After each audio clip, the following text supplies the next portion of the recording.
此庆会，明日之前，城门不会再开。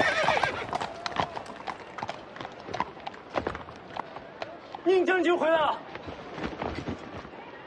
传我军令，开门，备马。遵令。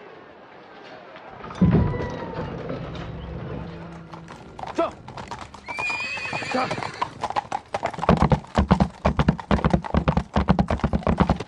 上。停！世子。黄毛呢？留在武当山了。你把他一个人留下了？知不知道徐骁让他去武当干什么？义父没说啊。他要毁了黄毛儿根骨。你也不用那么着急，能改人根骨，也只有武当新法成就大王庭。武当很多年都没人能做到了。怎么了？世子不知江湖事，武当没落，全凭掌门王重楼独当一面。此人精彩绝艳，现已成就大王庭。武当又有人练成大王庭了。走，追去武当。陈继报，世子先走，我挡住他，逃不掉了。有话代表，请说。义父让我传话给你。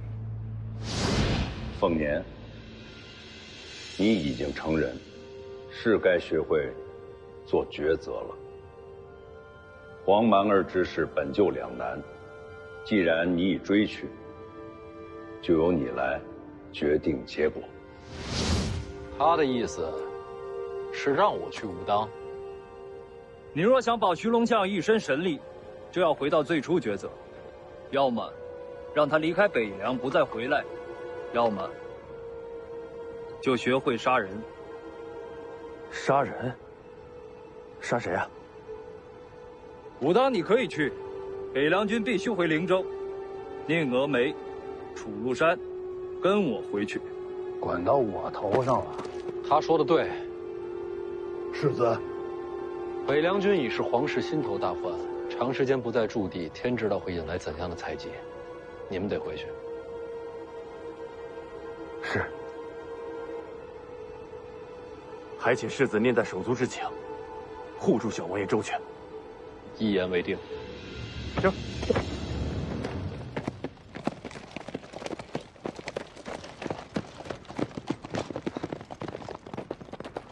徐凤眠，想清楚后果，再做决定。走，去武当。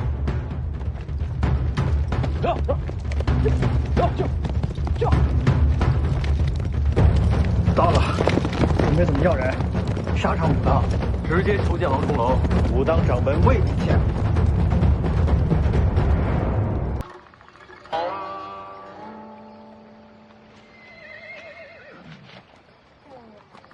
这。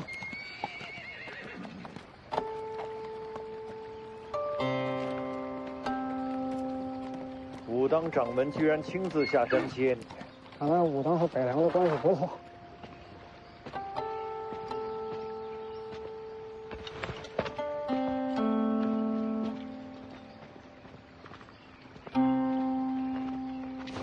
王重楼见过世子。黄蛮儿呢？谁把他留下的？掌门师兄。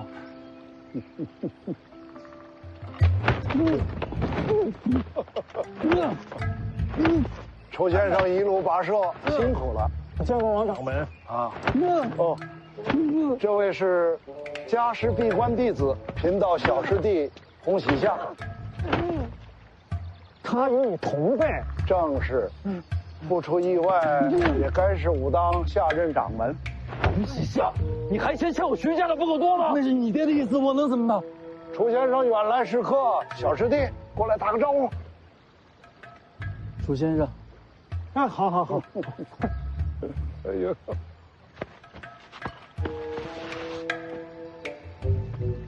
带我去见他。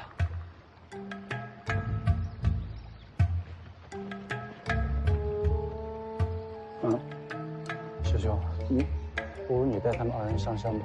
你也一起去。我想再放会儿牛。不赶这一会儿。世子，楚先生请。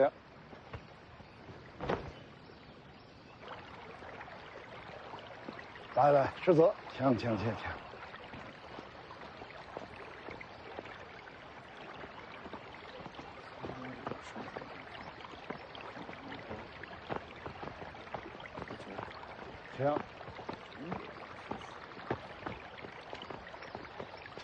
世子请。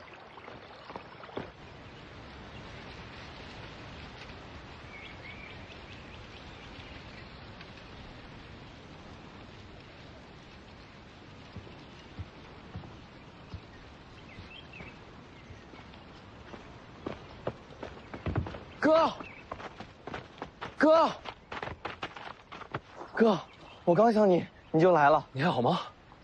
好，丽姐还在。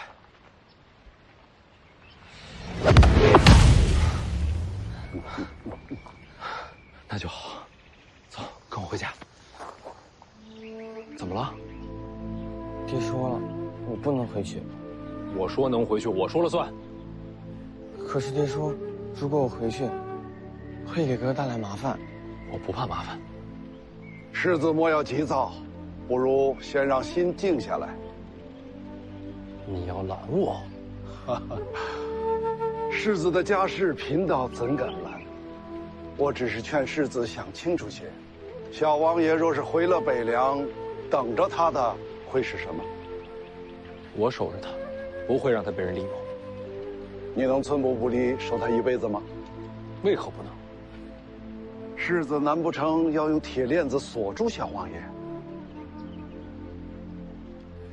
我知道世子与小王爷兄弟情深，可是世子想过没有？如果支持小王爷的人对世子动手呢？我接着。如果支持世子的人对小王爷动手呢？谁敢？权力之争，什么事做不出来？你这么带他回去，是把小王爷往绝路上推。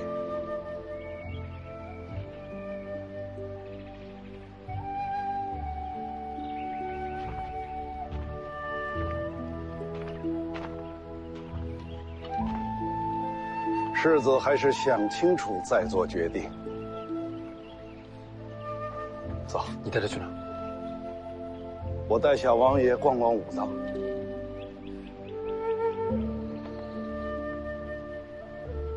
哦，哈哈，世子做出决定之前，贫道什么都不会做。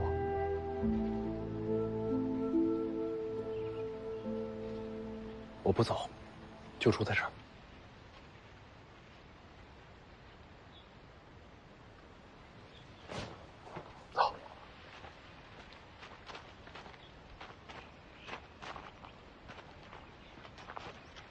好些年没来武当了，我四处看看。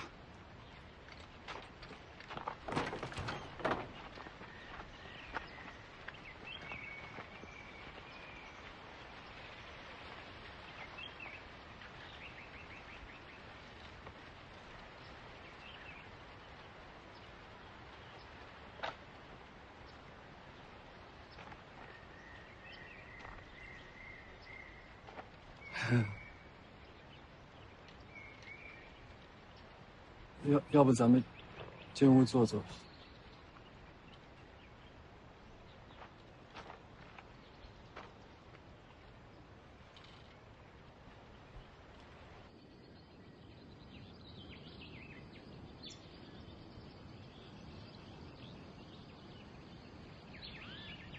小王爷在想什么？是我惹我哥不高兴吗？不是你。但是为什么爹说我回家会害哥？是因为你哥心不够狠。那不好吗？其实很好，只是人间如玉，心软的人容易受伤啊。我可以保护他。哦，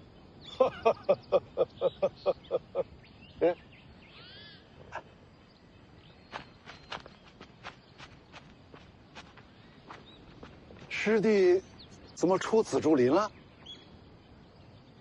哦，这位是王爷次子。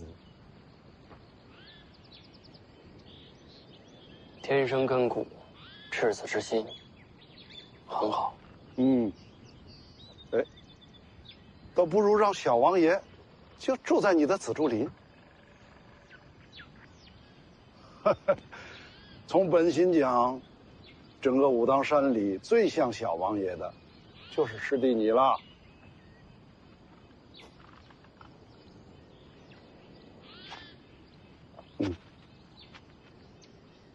可以。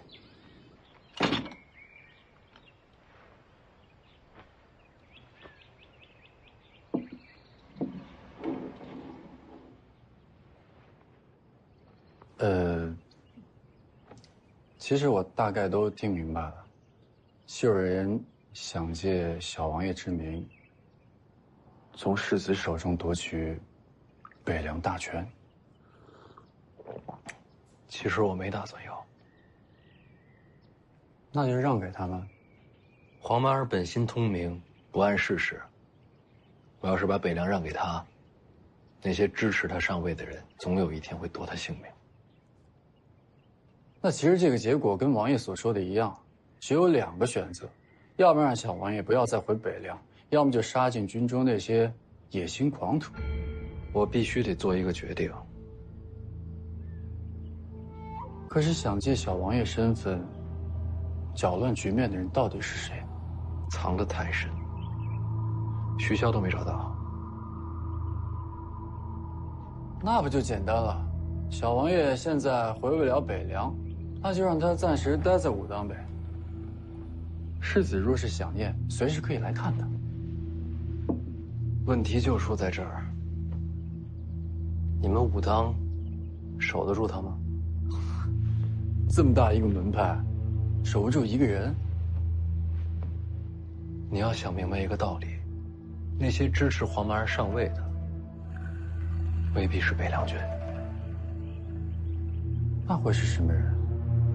最希望北凉分崩离析的是谁？黎阳皇室。皇室眼中，黄马儿就是打破平衡的利器。武当不过是个江湖门派，挡得住皇权吗？这个放心了，皇室还能赶到武当来抢人不成？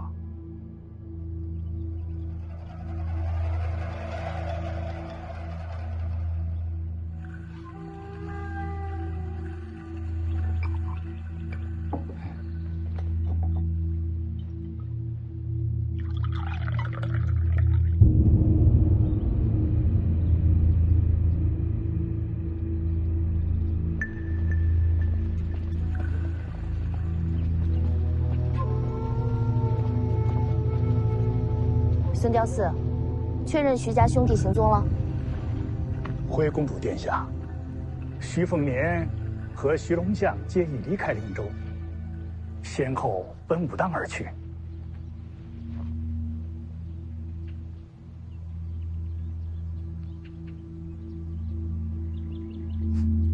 好，我们也去武当。3年前，徐凤年推拒婚约，让我成了这京城里的笑话。一个武夫之子，也敢羞辱皇室。这3年的屈辱，就在武当还给他的。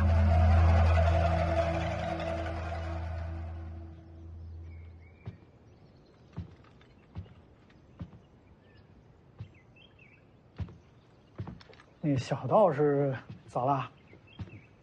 怕我打他，溜了。那你弟弟的事怎么办？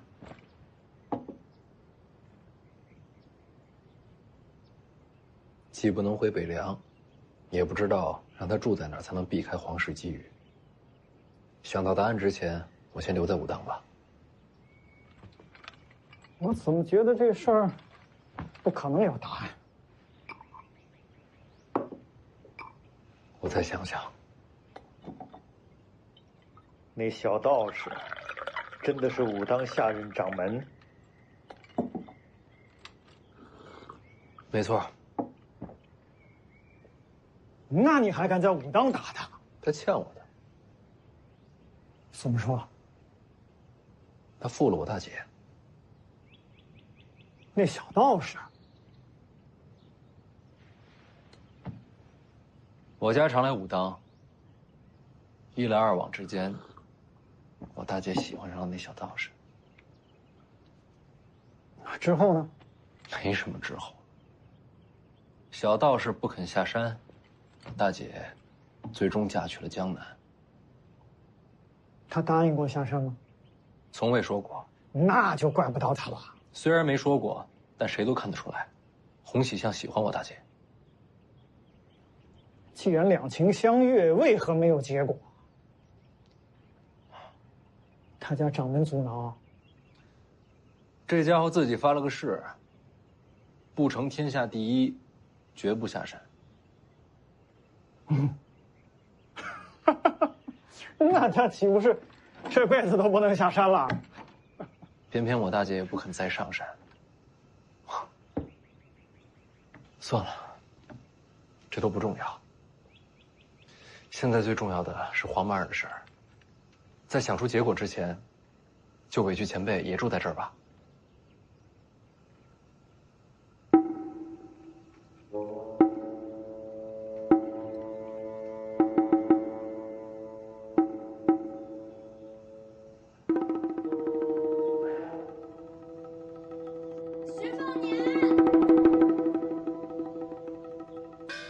小泥人儿，我耳鸣了。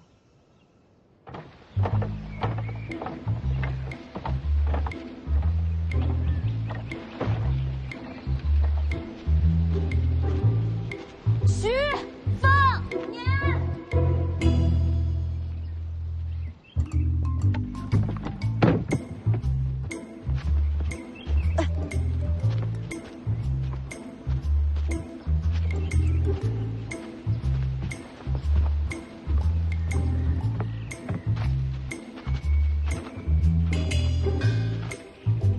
还真是你，你怎么来了？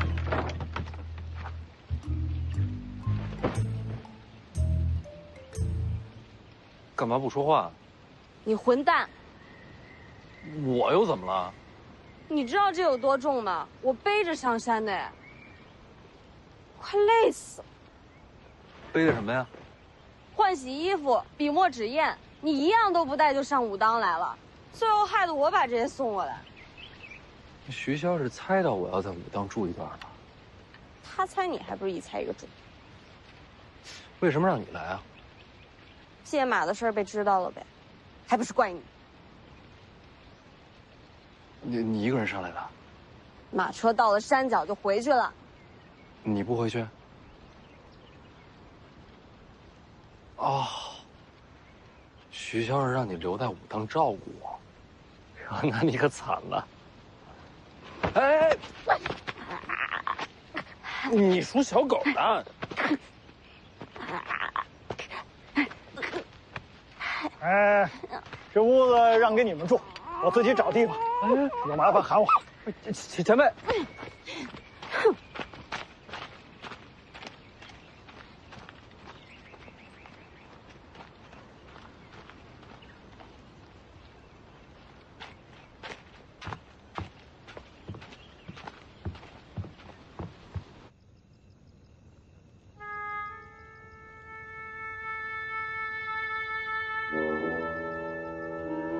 哎呀，这屋里实在是摆不下第二张床。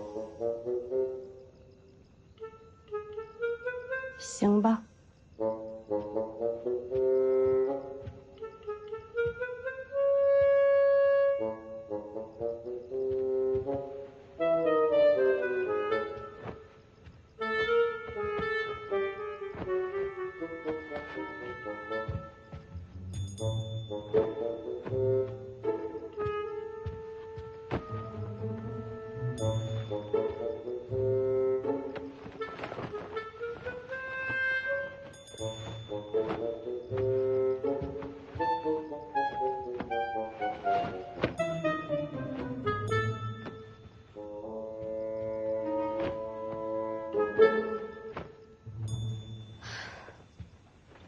睡吧。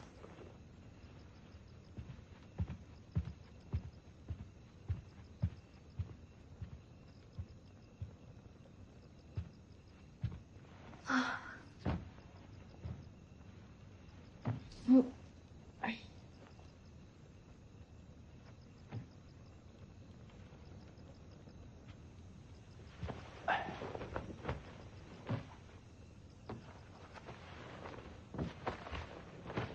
舒服呀！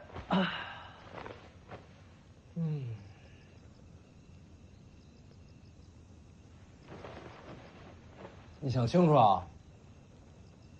真不需要我跟你换一下？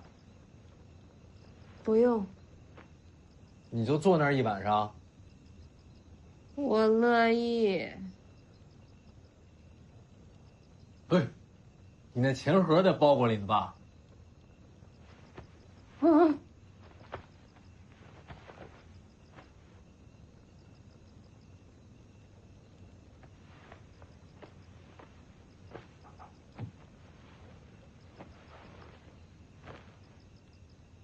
舒服呀！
这酱瓜不错啊。他就在那儿睡了一宿。估计是累坏了。你也不把他扶到床上去。这丫头身世惨，那不是更需要照顾吗？她才不需要被照顾，被可怜。这丫头啊，骄傲着呢。可是她为什么睡觉不抵着墙呢？那包裹重，她这一路背上来，肩上背上，怕都是破了皮，靠着会疼。你是怎么知道的？我家丫头，我不知道，谁知道？我真是搞不懂你们。醒了，来吃早饭。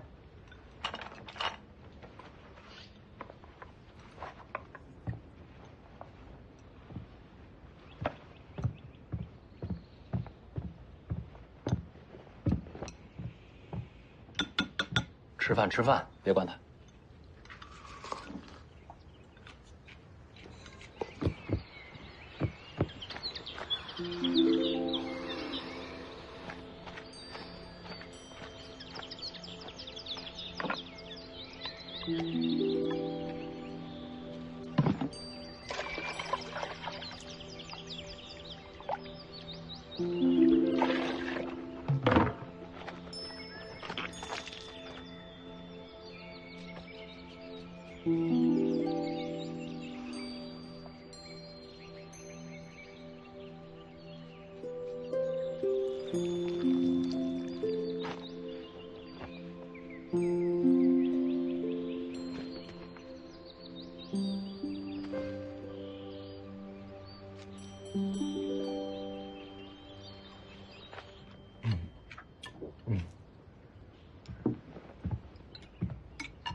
怎么了？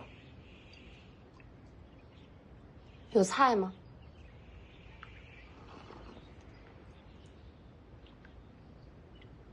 要是不够，我可以再去拿。活的。菜还有活的。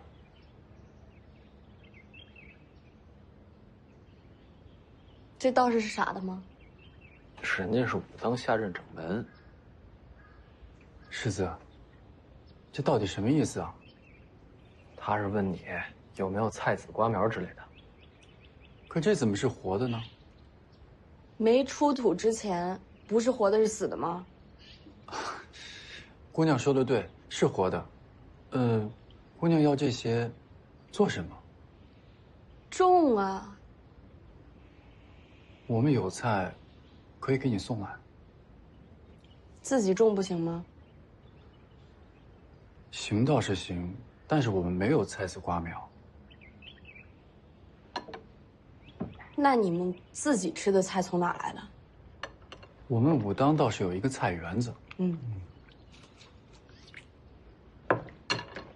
带我去。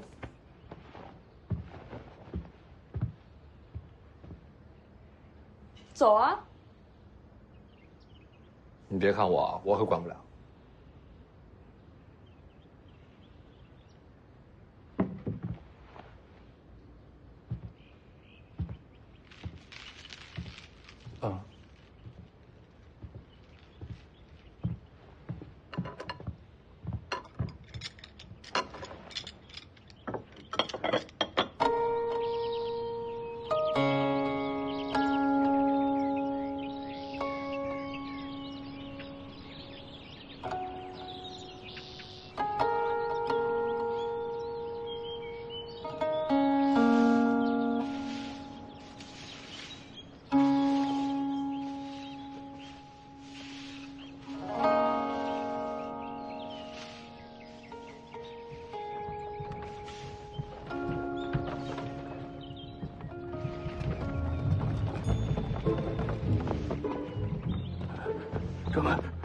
掌门，这不是菜头吗？大事不妙了，馆里遭贼了！菜园子里的菜被偷走了许多，得彻查呀。谁会偷菜啊？哦，该不是山中林鼠闹灾？哎呀，掌门啊，那是那铁锹挖的呀。也许是狐狸成了精了。哎，日后多加小心就是了。啊，去吧。啊，掌门啊，狐狸吃肉的，它不吃菜呀。夫玄道者，得之乎内，守之者外，用之者神，忘之者气。此中要言，你可要自己参透，不要事事都问掌门。用之者神，忘之者气。用之者神，忘之者气。用之者神。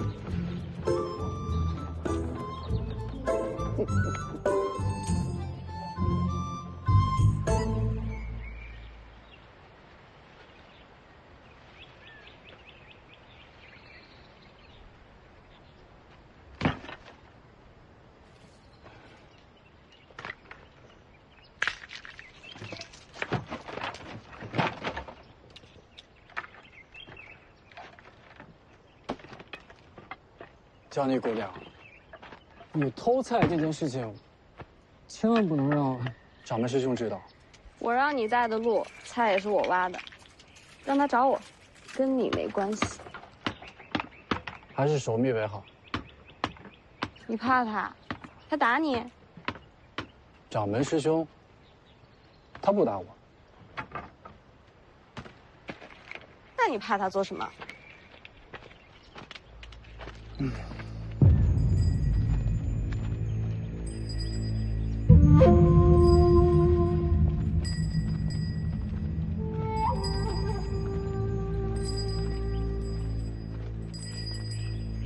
什么路数？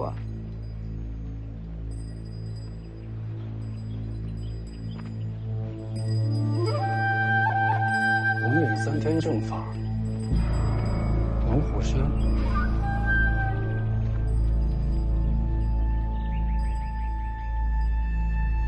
皇室钦点的天下第一门派。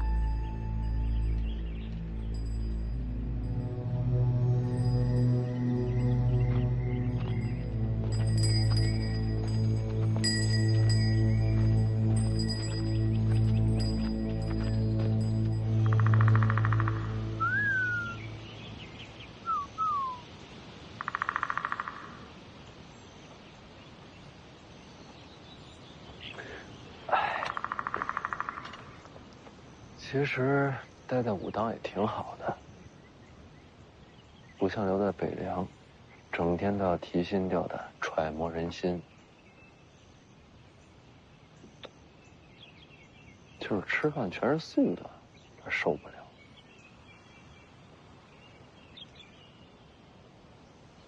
哥，你跟我来。怎么了？你过来。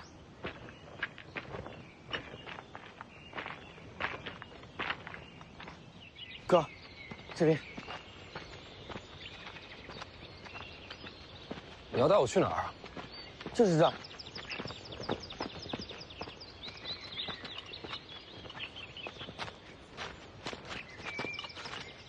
你就住这儿啊？对啊，里面有个小木屋。哥，你等我一下。哎。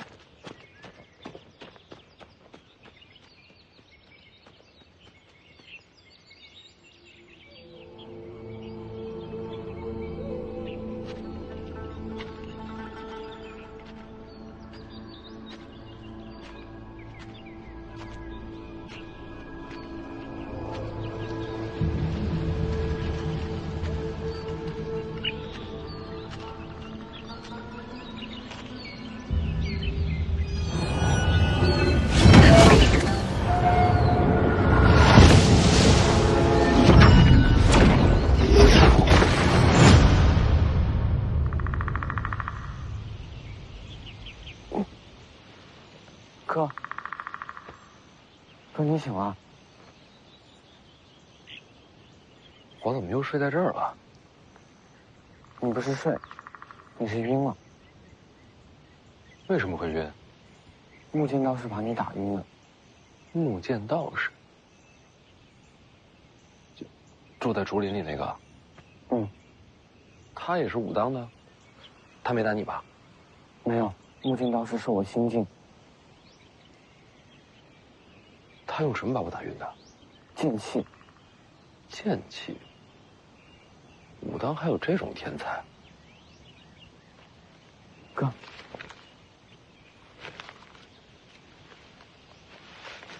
鸡腿儿，山鸡。哪儿来的？我在竹林里打的，用火烤了，专门留给哥吃。你们没让木剑道士瞧见吧？他看到了。没拦着你？我记得武当戒律挺严的呀，这什么道士啊？木剑道士人挺好的。你喜欢这儿？那要不咱们一直待在这儿？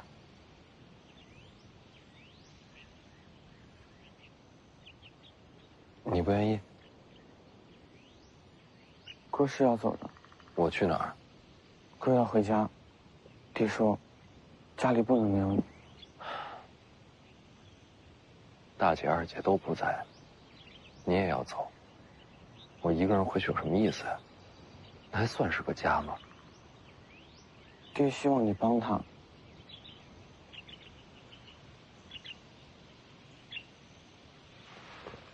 黄曼儿啊，你知不知道徐骁送你来武当是为了什么？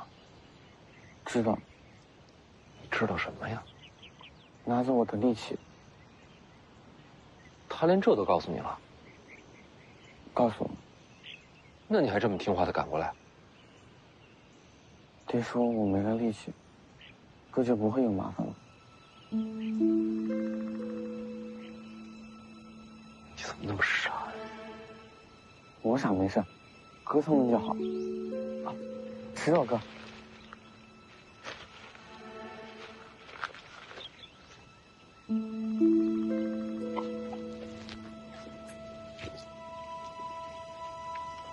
好吃吗？好吃。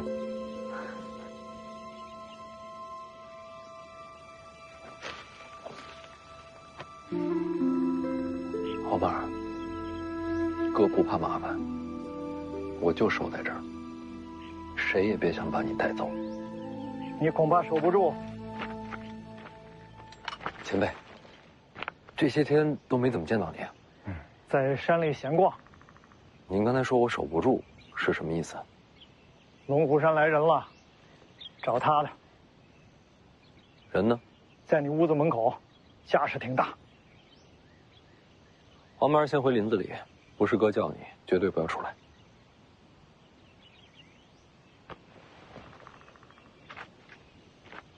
去吧。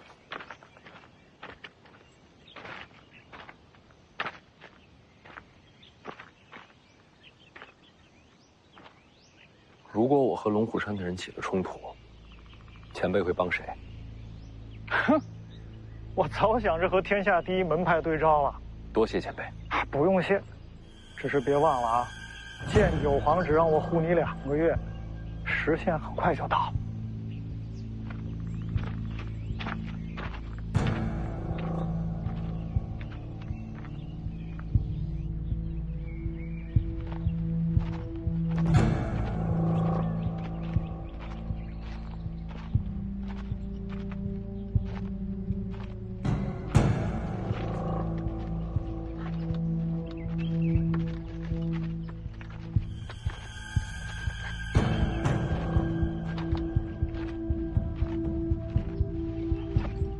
这么多人盯着，你还种菜啊？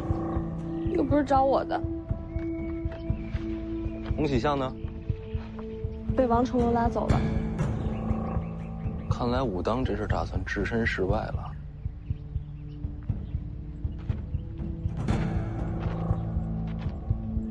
我是徐凤年，哪位找我？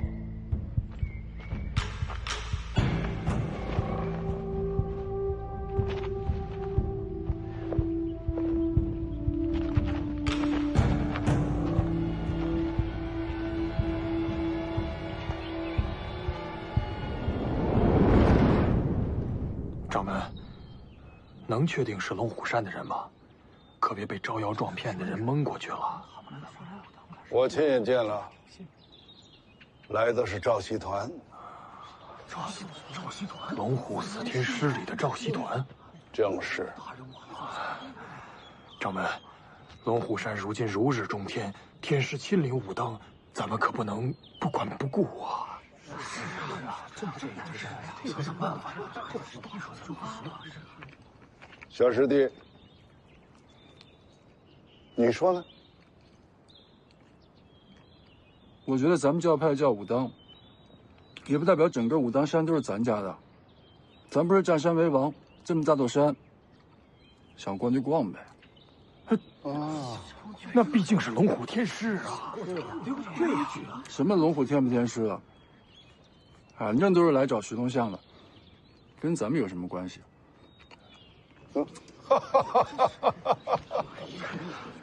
说的没错。天大的麻烦，跟我们又有什么关系？掌门，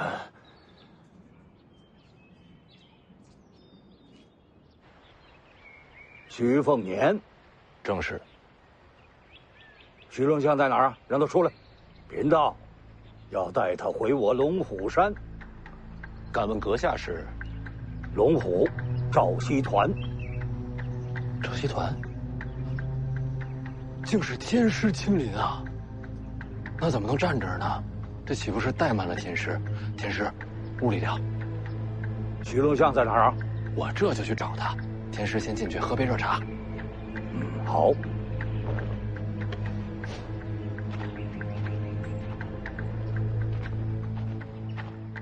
打得过吗？打了才知道。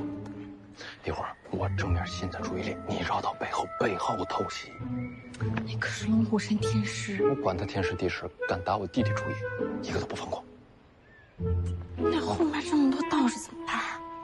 刀往天师脖子上一架，我看谁敢动手。你闹这么大动静，龙虎山不会放过你。没事，就说武当掌门让我们干的。天大的麻烦甩给武当接着，谁让这儿是武当山呢？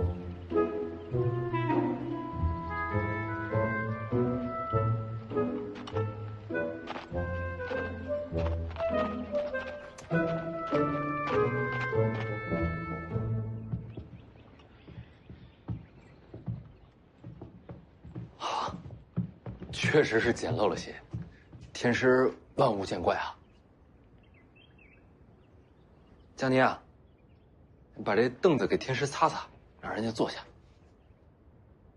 坐着方便。天师请坐。哦，风是大了点哎，我来关门。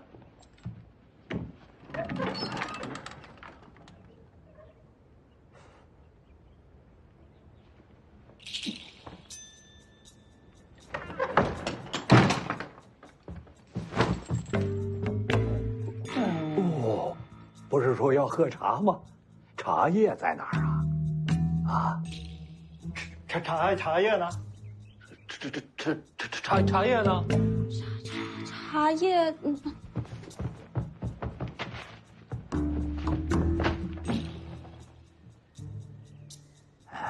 这有了茶叶了，水烧的怎么样啊？烧水了吗？啊，烧了吧？哎呀，这烧水还要等一会儿时间呢。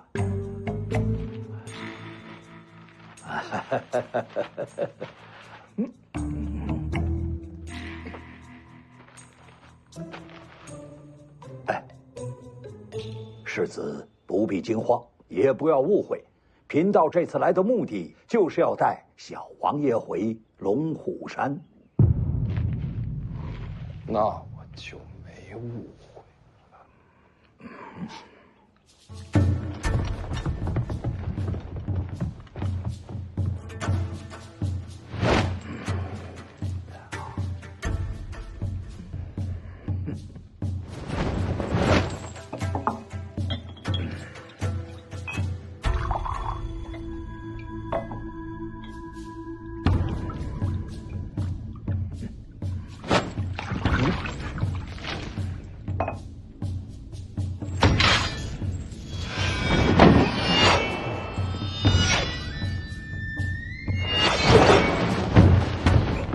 哎，不打架，不打架，贫道是说啊。你说他怎么不呼救啊？叫一声外面人不就来了？我哪知道啊？是这九皇让我来的。老黄，等等，你是说，是老黄让你把黄满儿带去龙虎山？建九皇知道世子为难，他离开了北凉，先来到了龙虎。世子应该知道，你弟弟现在可是奇货可居啊。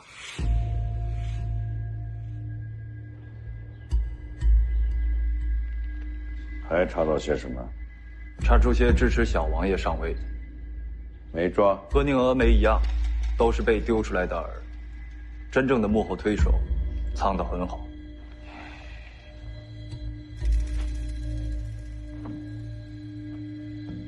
凤年还在武当，是，一直不肯下山。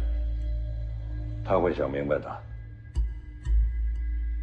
皇室等北凉破绽，都快等疯了。但他们都知道，只要您还在一天，北凉就一定姓徐。人是会死的，所以小王爷才重要。您要是把北凉交给徐凤年，那皇室就可以借小王爷争权，北凉分崩离析。您要是把北凉交给小王爷，那正合了他们的意。黄满儿亲自上前，怎么能斗得过皇室那些老奸巨猾的东西？所以呀，京城人都盯着小王爷。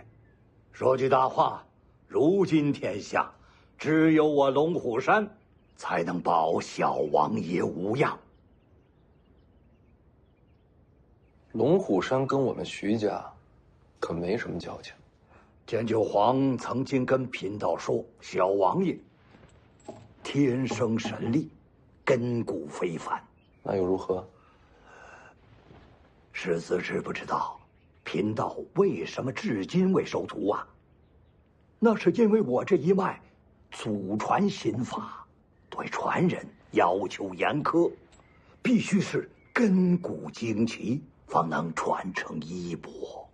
建就皇选我，那是因为我真心收徒啊，世子。确实如此，道统传承对门派来说重过生死啊。所以你会保护黄满儿？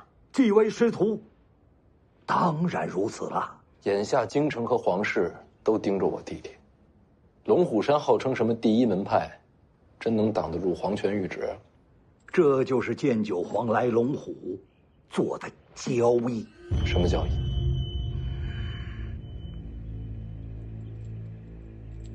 此事涉及皇室，乃是绝密，贫道只能说给您一个人听。啊，我去外边等。你可以留着听。我这样的身份，听黎阳朝的秘密，你是嫌我死得不够快吗？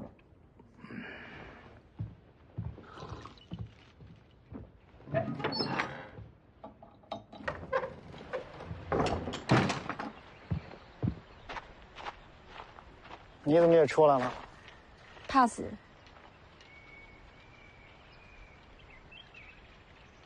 我真是看不懂你和徐凤年那小子。看不懂什么？小姑娘，世上人潮翻涌，遇到一个人不容易啊。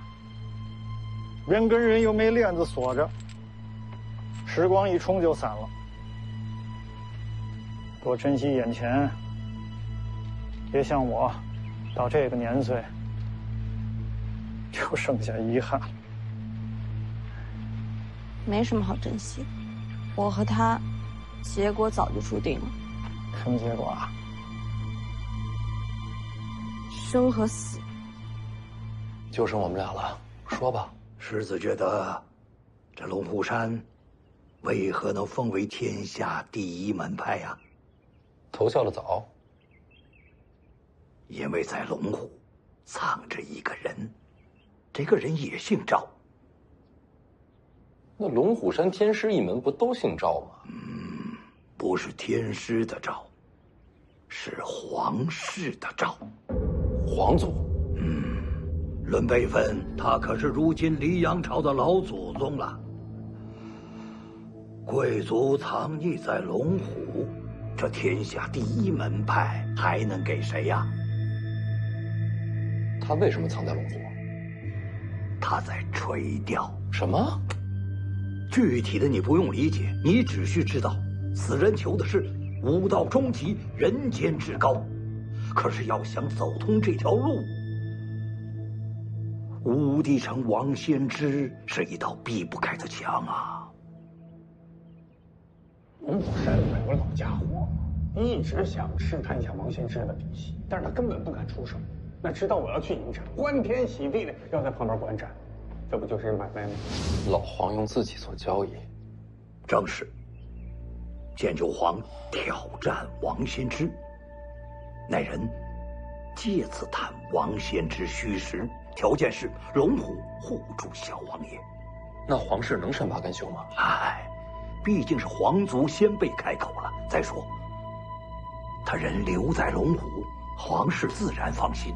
再加上，贫道我要传承弟子，必会在暗中守住小王爷。这明里暗里，小王爷都是万无一失啊。世子，剑九皇曾经说过，他来龙虎就是为了世子闯出第3条路来。我这几天啊，一直在想我们这游历3年遇到的事情。老黄是没用，但是也想能够帮到少爷。老黄啊，他跟王先知分出胜负没有？最新消息，他已经来到武帝城外，估计这决战结果很快就会传来。若有消息，贫道第一个告知世子。话都说尽了，贫道现在可以见小王爷一面了吧？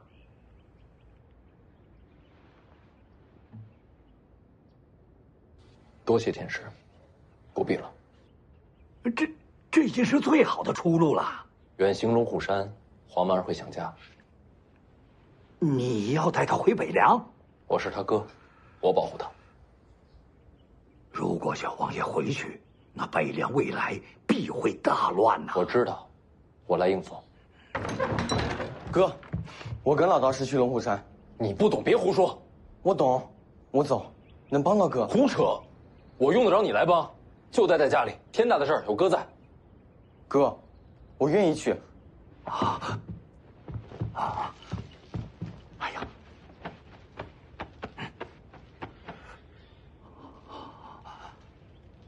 想不到天下真有如此根骨，看来剑九皇没有骗贫道啊！贫道这一脉，终于有了传承了。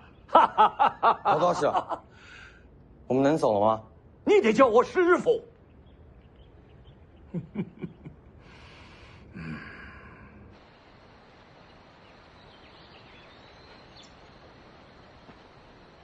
出个门带这么多人，我也不想啊。门派最新规矩，天师出门，必须是这规模。那你刚刚干嘛关了门才说话？这架子要是不端足喽，他们肯定会禀报掌门。回头啊，得多啰嗦，麻烦得很呢。你们龙虎山规矩这么多？哎，师子放心，贫道的庭院是在龙虎山的脚下，离门派很远。我那儿没什么规矩，绝不会委屈了我的徒儿的。不能打他，不能骂他，不能欺负他。嗨，我好不容易找到徒儿，我就算欺负自己，也不会欺负他呀。哎呀，世子，你就放心吧，贫道那儿是山清水秀，冬暖夏凉啊，小王爷一定会喜欢的。山里还有珍禽异兽，他想抓就去抓；山上还有桃树和山楂树，他想吃就去摘呀。山楂树？对呀，山楂树多吗？多呀，很多的山楂树。怎么，徒儿你喜欢吃山楂？我哥爱吃。哥，等山楂熟了，我全部采了藏起来，留给你吃。好，等山楂熟了，我就去看你。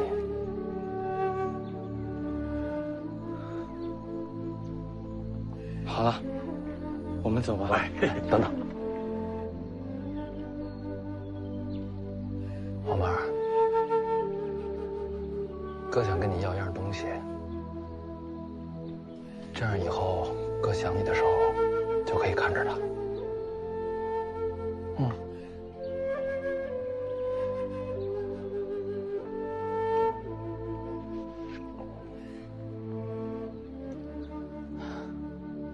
好，哥，以后你要是想我了，就大声喊我，我一定能听见。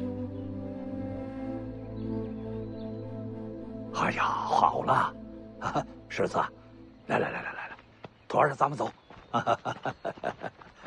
哎，等等，世子啊，有2句话，能不能麻烦你转告给王重楼啊？你说。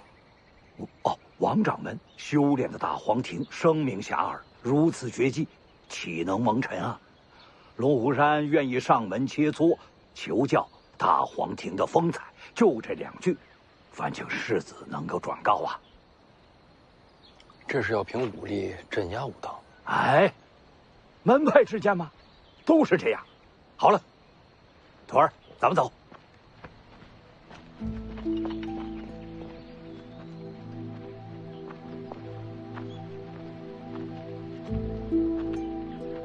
黄满儿，你要是不想走了，就跟哥说一声，哥把你留下。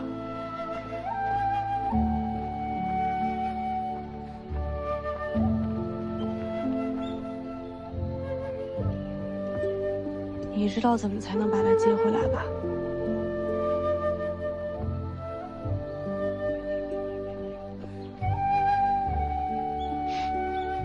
我知道。我接手北凉，就能接他回家。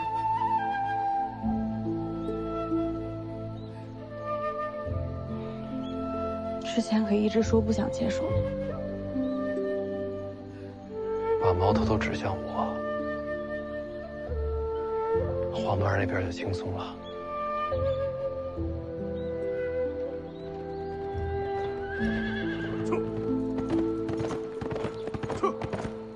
咦？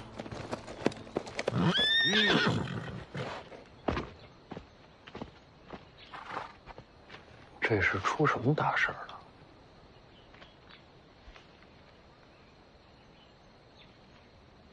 他看你干什么？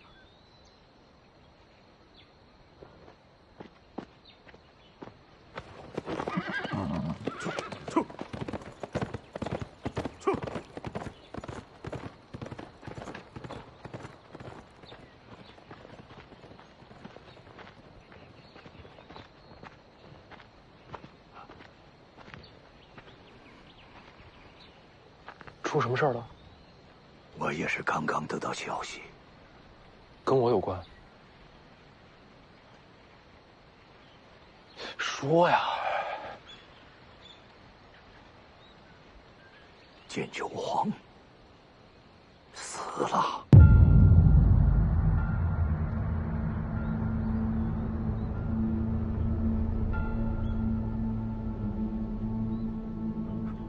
给我。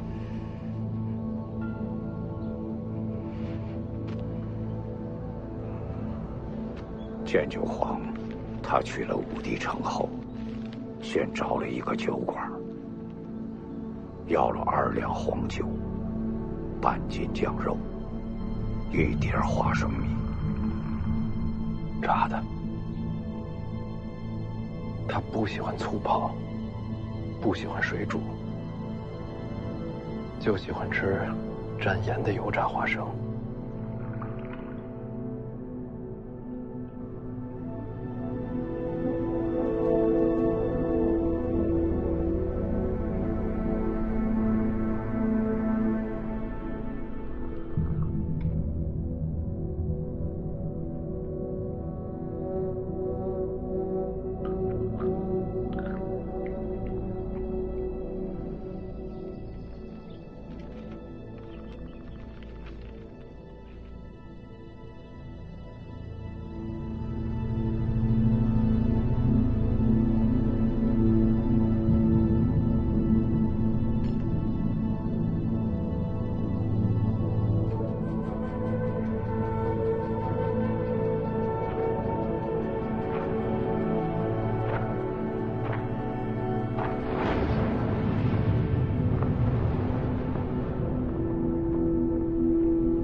王献之闻声而至，剑九皇舞剑进出，8剑士轮番对敌，王献之始终是单手应对，一步未退。68招后，剑九皇用出剑酒，有一武林人亲眼见到这一剑，称此剑如银河倒挂，倾泻千里，已非人间剑术。王献之终于动用双手，剑就挥去了王献之的袖袍。二人势均力敌，再战49招后，剑九黄力竭身亡。老黄没输，他就是老了。王献之亲口承认，若不是剑九黄力竭，这一战自己略处下风。剑九黄气绝之前，王献之问了这一招剑九的名字，6000里。这一剑是我取的名字。剑九6000里。王献之感叹：此剑一出，天下再没有更高的剑招了。他的剑匣去哪儿了？留在了武帝城头。终了时，剑九黄经脉俱断，盘坐城头，望着北方，死而不倒。还有人听见他直到死前一直在哼一首古怪的歌谣。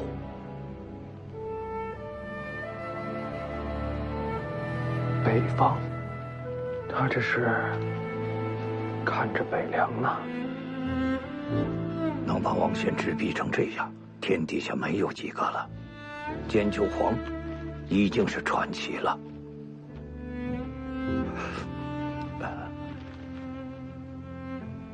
这封信能不能留给我？好吧，多谢。